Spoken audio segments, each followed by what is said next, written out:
Amor was not really a nice word entirely in ancient Latin, and St. Augustine knew that. This fact may not seem hugely important, but I think it hints at the massive and largely overlooked transformative potential of Plato's teaching on love. So, hi everybody. Welcome back to Platonic Soul, and I hope you've been well. You may know that Augustine was a North African bishop who lived in the dying days of the Roman Empire. I've spoken in earlier episodes about how he had this conversion to Platonism before he converted to Christianity, and the latter may not really have been possible without the former. His conversion to Platonism in his own account, radically transformed his view both of himself and the world. I think the particular way Augustine found to reconcile or blend Christianity and Platonism is what made him such an original and influential thinker in the West, especially in the Middle Ages. But it also resulted in his using a vocabulary of love that may surprise you. Earlier Christian theologians in Western Europe, where Latin was still the prevalent language, preferred sort of tamer words for love, such as dilectio or caritas. But Augustine used amor frequently in his writings, his theological writings, to the point where, according to Danny Dideberg, a French Jesuit and Augustine scholar, he seems to be trying to rehabilitate the word for Christians. In his monumental City of God, written in the early 5th century, as the Roman Empire was crumbling, Augustine seems to anticipate readers taking him to task for using amor to convey the love he believed Christians should feel for God. Quite a number of people imagine that dilectio and caritas are something different from amor, he writes. They say, in fact, that dilectio is to be taken in a good sense, amor in a bad sense. The Christians of Augustine's time certainly wouldn't have encountered amor much in their sacred text. Both the verb amo and the noun amor are relatively little used in the Vulgate. That's the 4th century Latin translation of the Bible that became sort of the standard version in the Middle Ages. Diligo, including the participle dilectus, is used 422 times according to the venerated and hefty Latin dictionary of the Victorians Charles Short and Charlton Lewis. Dilectio was used 43 times and caritas 101 times. Amo, however, creeps in only 51 times in the Vulgate, while amor occurs 20 times. These counts, of course, were made far before computers and word-searching programs, so they must have been made fairly laboriously by eye. Anyway, the word scarcity in the Vulgate, according to Lewis and Short's 1875 dictionary, is probably because amo and amor had, in their words, bad associations. The word couldn't have been that rare, actually, in daily conversation. Amor actually must have been quite a promiscuous word, getting around in daily conversation via a number of everyday Latin expressions. For example, when the Romans made a request for please, they said amabote, literally, I will love you if you do this for me. Diti amorent, literally, may the gods love you, was the equivalent among polytheist Romans of God bless you, or perhaps as we would say nowadays, have a nice day, but maybe less banal. Anyway, like the English word love, amor also denoted the tenderness people feel toward friends and family. The Romans seem to have preferred it when they wanted to convey depth of feeling. The writer Cicero, for example, said that amor was related to benevolentia, or goodwill, as cause to effect. Benevolentia was external, but amor was the internal feeling behind goodwill. And we see this interiority also. The striking Latin expression, me dulitus te amo, I love you from the bottom of my heart, is its rough counterpart in English, though in a way it seems weaker than the Latin, which literally means, I love you in my marrow. But anyway, what seems to have gotten amor in trouble with pious Roman Christians was that it could also suggest some of the most immediate and powerful kinds of human desire: romantic obsession and compulsive sexual longing.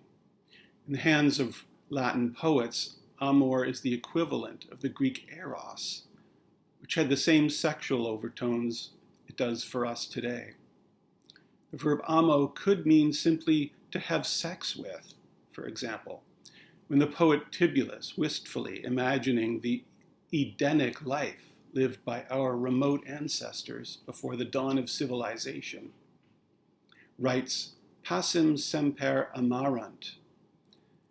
Literally, they always loved just anywhere, or sort of here and there. You may recognize pacem if you've seen in indexes or footnotes. It means a word is used here and there throughout a certain stretch of the book. So they loved here and there. In that sense, I think it's clear that he's not really talking about an emotion, but an act. In another poem, he writes even of amores as the forces that bring wild mares into heat. So it's kind of it's used as this to denote this purely physical drive in some cases. And in Virgil's 10th Eclogue, the lovesick Gallus concludes of the god Amor, non illum nostri possunt mutare labores, omnia vincit amor, et nos cedamus amore. Our efforts can't change that one. Amor conquers all. Let us also yield to amor. And yet this word amor is the word for love that appears in some of the most important passages of Augustine's theological writings. In his Confessions, for example, he famously, describes amor as the fundamental motive principle of the psyche, drawing it to its destiny as inexorably as gravity draws a falling stone. My weight is my amor. Wherever I am carried, my amor is carrying me, Augustine wrote. This, for Augustine, includes the soul's inclination to God. I think to many of us in the post-Enlightenment West, Augustine's seeming desire to rehabilitate amor is likely to seem odd or confusing. We may be accustomed to seeing Christianity as, in a way, hostile to sexual desire and therefore wanting to keep the individual's relation to God clear and distinct from, using those Cartesian words, any association with it. You might remember that in previous episodes, including the last one, I spoke of Augustine being converted to Platonism before he was converted to Christianity. And I guess I mentioned that earlier in this episode too. Well, using sexual imagery to convey what you could call the quest for the absolute, whether the quest for a putative God or the quest for what you might call reality as such or the principle of things, wasn't really original on Augustine's part. It's actually a hallmark of the Platonic tradition. And this image is really central to the love theory of Plato and the many philosophers and artists who embraced this tradition down through the centuries. As I said earlier, amor is the closest equivalent to the Greek word eros, which in Plato's day, as really in our own, normally meant sexual or romantic love or desire. I'm actually not sure if the Greeks really distinguished that much between romance and sexual desire, really. Actually, the term for a love song was erotikon melos, an erotic song, for example. Anyway, eros is the word Plato uses in his most important and influential dialogues about human inclination. Two ancient writers tell us there was an altar to eros, either in or at the entrance to the academy, the school of philosophy founded by Plato in Athens. This certainly shouldn't be surprising to anyone who's read Plato's works. Socrates of Plato's dialogues, generally Plato's mouthpiece, considered eros to be his only real area of expertise. He says near the beginning of the symposium, "The only thing I say I understand is the erotic." Eros is in fact central to the whole Platonic tradition.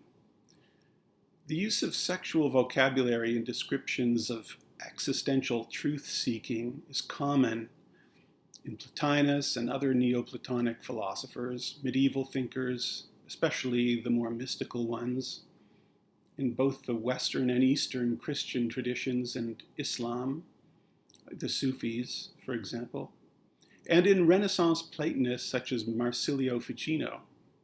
You also see it in the arts. In Botticelli's painting Primavera, for example, a detail of which, the figure of Venus, is used in the profile picture of my channel. At least some critics, convincingly to me, have seen Platonic or Neoplatonic themes in that painting. Among them, the striking resemblance Venus here seems to bear to conventional representations of the Virgin Mary. Her face and her bearing are gentle and reflective. They seem sort of strikingly Mary-like. There's this sort of natural archway around her that could suggest an altar. She's making some gesture with her hand that suggests that she's making some sort of benediction to the viewer. And she seems pregnant. Begetting and giving birth is a big thing in the symposium and also in the Gospels at the beginning of them. And then there are poets like John Donne, who influenced by Plato and Platonism, expresses the mystical in erotic terms. So what's all this about?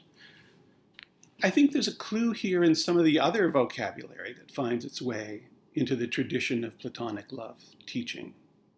We've touched on there being not just sexual but religious language. In the symposium, for example, Socrates tells the rest of the party that he was taught about eros by a priestess named Diotima of Mantinea, a sage, Socrates says, who once warded the plague from Athens for 10 years by instructing them on what sacrifices to make. A woman who was wise about many things beside this. She is the one who taught me the art of eros. In her teachings on eros, Diotima puts this quest in terms of initiation into religion, into a mystery cult. You might have heard of these mystery cults in the ancient world that involved initiation ceremonies. And we see this sort of triple conflation, the search for truth being expressed in sexual or religious terms, or sometimes both, cropping up in the entire tradition. Plotinus, for example, uses the word synousia to describe the cognition of the principle of reality. Synousia means literally being with, but the Greeks used it to denote, depending on the context, communion with a god or sexual intercourse. In this connection, I can't resist the temptation to read you an excerpt from Ficino's preface to his book on the nature of love, which is a kind of hybrid summary of and commentary on Plato's Symposium. In it, you see this use of religious language conflating Christian and pagan, more or less to the point of erasing any difference between the two. This is typical of Ficino. I think it's really quite striking, and it seems it did get him into trouble with the church, or this kind of thinking. And there's also, in this text, you'll also see this notion that we talked about last time of philosophy as a way of life, something with the power to rescue us from despair to a deep hope or deep joy. He writes, it's kind of a long extract, I hope you don't mind. After long practice, human beings come to be good at those things which they do routinely and frequently. And the more often they do them, the better they become. Through our foolishness and to our distress, this general rule does not obtain in the case of love. We all love unceasingly in one way or another, but nearly all of us love wrongly. And the more we love, the worse we become. And if 1 in 100,000 loves correctly, he is not trusted because his ways are not the usual ways, the usual ones. We fall into this extraordinary error, heaven help us, because we boldly set out on this exhausting journey of love, life in other words, before learning about the journey's end and how to traverse the dangerous tracts. As a result, the further we wretches go, the further we stray, and the more we suffer. Getting lost in this dark wood, that's an allusion to Dante's Inferno, has more serious consequences than getting lost on other journeys, for we make our way there in greater numbers and with greater frequency. We're all on this journey. To put us back on the right road from which we have gone astray, the supreme love of divine providence in ancient times inspired a truly pure woman in Greece, known as the priestess Diotima, who, being inspired by God and meeting the philosopher Socrates, who was devoted above all others to love, taught him what this burning desire was, how we can fall from it to the most grievous evil, and how we can rise again from this to the supreme good. Socrates revealed this sacred mystery to our Plato. Plato, a philosopher more reverent than all others, at once wrote a book about this for the sake of the Greeks. And for the sake of the Latins, I have translated Plato's book into their tongue. And being encouraged by our Lorenzo de' Medici, the Magnificent, I made a commentary on the mysteries in that book, which were more difficult to understand. And in order for this life-saving manna sent from heaven to Diotima to be readily available to more people, I have translated these Platonic mysteries from Latin into Tuscan, together with my own commentary. This work is addressed to you in particular, my beloved Bernardo del Nero and Antonio Manetti, because I am sure that you will receive with love the love which your Marsilio Ficino is sending you. And you will make it clear to anyone who might presume to read this book heedlessly that you will never be able to do so, because no one can embrace the heedfulness of love with heedlessness or take hold of love with hatefulness. May the Holy Spirit, divine love, which inspired Diotima, illumine our mind and kindle our will, that we may love him in all his beautiful works, and thus love his works in him and find boundless joy in his boundless beauty. So this is a particularly Christian interpretation of Platonic love. But there's also genuine Platonism is there contained in this Christian, or synthesized with its Christian packaging. Finally, there's one more curious conflation here in this traditional vocabulary of Platonic love. The use in these philosophical texts of the language of intoxication, of drunkenness, of a metaphor. Plato's most important work on love, the Symposium, takes place at a drinking party. That's actually what symposion means in Greek. In this one, the participants take turns giving speeches in praise of Eros, only because they're too hungover from the previous night's drinking to want to get drunk again.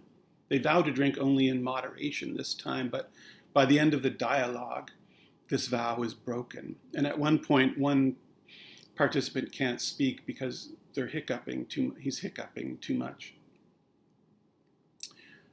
So, sex, worship, and intoxication.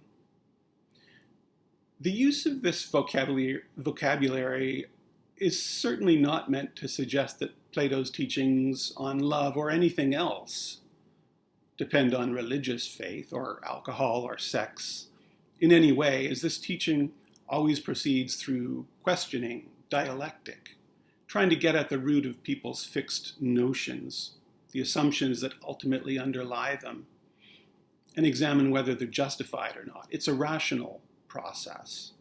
So, what's the point of this wild language?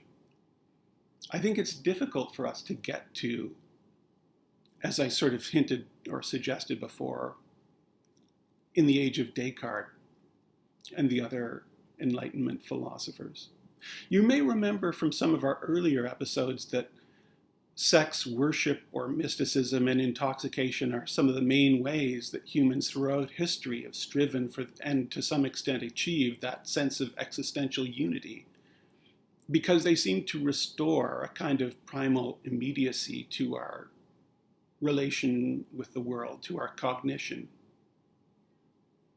You may remember also that many of our earlier episodes were about this idea that the fundamental problem of being human is this sense of existential alienation that seems to come from our thinking and seems to lead to sort of existential despair, to sap our existential hope, despite its ability to solve our practical problems.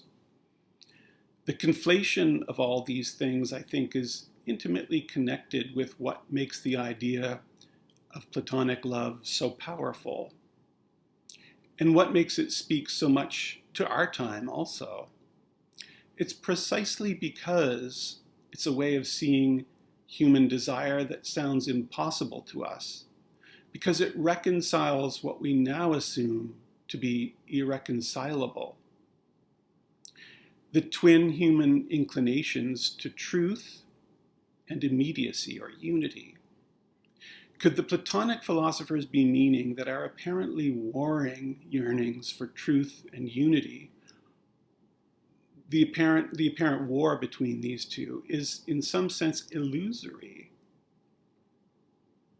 That Plato found a solution to this problem that continues to plague our time, perhaps our time even more than others? I actually think so, and I'll be getting into why later in this series. Anyway, in the meantime, I've mentioned before that existential alienation is a universal human problem. So in my next episode, I'll be taking a closer look at alienation in Plato's own world to see what he might have been responding to. I hope you can join me then. And thanks for watching.